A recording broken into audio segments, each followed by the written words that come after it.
భూమి కన్నా కొన్ని వేల రెట్లు పెద్దది, కానీ మిణుకు మిణుకు మిణుకుమంటూ చిన్నదిలా కనపడుతుంది. అదే తార కిందకి దిగొచ్చిందనుకోండి అవతార. ఆ పైకి ఉండి మాంసనేత్రము చేత దర్శనమునకు యోగ్యము కానటువంటి తార కిందికి దిగొస్తే అవతార.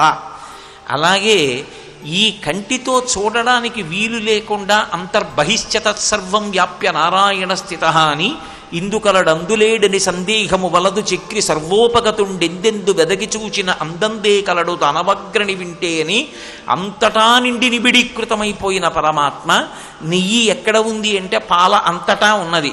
ఆ పాలు కాచి తోడుపెట్టి కవ్వందింపి చల్లచేసి వెన్న తీసి అగ్నిహోత్రం మీద దాన్ని తప్పం చేస్తే నెయ్యి వచ్చింది. కానీ నెయ్యి పాల అంతటా ఉన్నది.